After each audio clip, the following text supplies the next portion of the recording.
नमस्कार, जय श्री माताजी। मी धनश्री स्वर्वेद रेसिपी मध्ये आपले स्वागत आहे। आज मी तुम्हाला हेल्दी भोपळ्याचा ज्यूस बनवून दाखवणार आहे।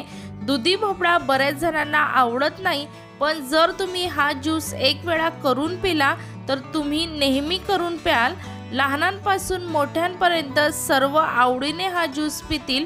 शक्यतो हा ज्यूस सकाळी उपाशीपोटी प्यायचा आहे। हा ज्यूस पिल्याने वजन नियंत्रणात राहते, हृदयरोग, मधुमेह, यकृताच्या समस्या असे भरपूर आजार बरे होण्यास मदत होते। चला तर मग वेळ न वाया घालवता ज्यूस बनवायला सुरुवात करूया। सर्वात आधी मी ज्यूसला लागणारे साहित्य सांगते। 1 चमचा काळं मीठ घेतलेला आहे, 1 इंच अद्रक घेतलेला आहे, त्याचे मी तुकडे करून घेतलेले आहे। 5 तुकडे मी गुळ घेतलेला आहे, चमच्याने जर तुम्ही मोजाल तर 2 चमचे इतका गुळ आहे। 3 चमचे आवळ्याचा ज्यूस घेतलेला आहे। ताजे आवळे घेऊन मी गिरणीमधून याचा ज्यूस काढून आणला। जर तुमचे ते ज्यूस नसेल तर याऐवजी तुम्ही 2 आवळे घ्यायचे आहे। अर्धा चमचा सेंधव मीठ घेतलेला आहे, 1 लिंबू घेतलेला आहे, अर्धी जुडी मी कोथिंबीर घेतलेली आहे। अगदी फ्रेश ही कोथिंबीर आहे। जर तुम्ही वजनी प्रमाणामध्ये ही मोजाल तर पाव किलो मी कोथिंबीर घेतलेली आहे। 1 वाटी मी ताजी पुदिन्याची पानं घेतलेली आहे। मध्यम आकाराचा दुधी भोपळा घेतलेला आहे। जर तुम्ही हा भोपळा वजनी प्रमाणामध्ये मोजाल तर अर्धा किलो हा मी भोपळा घेतलेला आहे। कोथिंबीर, पुदिना आणि भोपळा मी स्वच्छ धुवून घेतलेला आहे। शक्यतो दुधी भोपळा घेताना नेहमी ताजा घ्यायचा आहे, तो फ्रीज मध्ये ठेवलेला नको, कारण फ्रीज मध्ये ठेवलेल्या भोपळ्याचा जर तुम्ही ज्यूस केला तर त्याची चव थोडी वेगळी लागते। त्यासाठी ताजा भोपळ्याचा ज्यूस करायचा आहे। भोपळ्याची मी वरची बाजू आणि खालची बाजू थोडी कट करून घेतलेली आहे। हा भोपळा मी सर्व कट करून घेणार आहे। मी दाखवल्याप्रमाणे अशा प्रकारे मोठा मोठा कट करून घ्यायचा आहे, कारण तो आपण असाही याचा ज्यूस फूड प्रोसेसर मध्ये करणार आहोत। त्यासाठी हा मोठ्या आकारामध्ये देखील कट केला तर लवकर त्याचा ज्यूस तयार होतो। अशा प्रकारे मोठे मोठे तुकडे करून घ्यायचे आहे। हे मी एका बाउल मध्ये काढून घेते आणि अशाच प्रकारे दुसरा भोपळा देखील कट करून घेते। सर्व भोपळा मी कट करून घेतलेला आहे। यानंतर आपण कोथिंबीर बारीक कट करून घेऊया। कोथिंबीर पण मी मोठी मोठी कट करून घेते। कोथिंबीर पण मी कट करून घेतलेली आहे। यानंतर आपण ज्यूस तयार करणार आहोत। त्यासाठी मी या इथे फूड प्रोसेसरचं ज्यूसचं जार घेतलेला आहे। यामध्ये मी कट केलेला दुधी भोपळा टाकून घेते।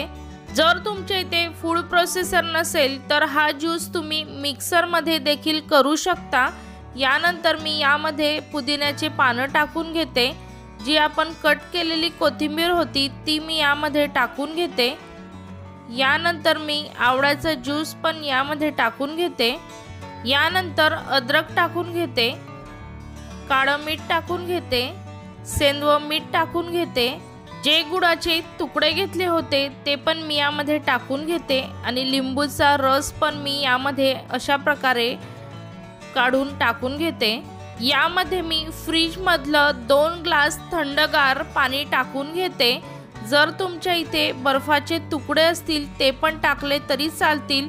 ज्यूस अगदी मस्त असा थंडगार तयार होतो।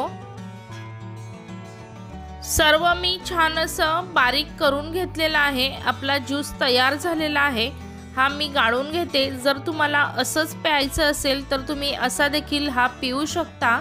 एक बाउल घेतला आहे, त्यामध्ये ही जाडी ठेवून घेतलेली आहे। ही जाडी स्पेशल वेगवेगळे ज्यूस गाळण्यासाठी असते।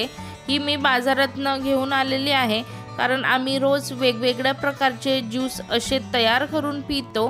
त्यासाठी यामध्ये मी बारीक केलेला ज्यूस टाकून घेते आणि तो गाळून घेते। अशा छान छान आणि नवनवीन रेसिपी बघण्यासाठी माझ्या स्वर्वेद रेसिपी चॅनलला नक्की सबस्क्राईब करा। त्या शेजारील बेल आयकॉनचे बटन नक्की दाबा, म्हणजेच मी जी रेसिपी टाकेल ती सर्वात आधी तुमच्यापर्यंत पोहोचेल। सर्व ज्यूस मी गाळून घेतलेला आहे। या जाळीमध्ये जे राहिलेलं आहे ते आपण फेकून देणार आहोत। मी मस्त असे ग्लासमध्ये ज्यूस सर्व करते। मस्त असा हेल्दी दुधी भोपळ्याचा ज्यूस तयार झालेला आहे। तुम्ही पण हा ज्यूस नक्की घरी तयार करून बघा, मला कमेंट करून नक्की कळवा तुमचा ज्यूस कसा झाला असं।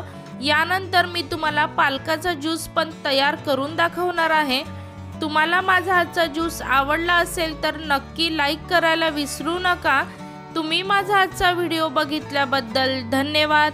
अशाच आपण एका पुढच्या छानशा रेसिपीला भेटणार आहोत। तोपर्यंत बाय बाय, जय श्री माताजी।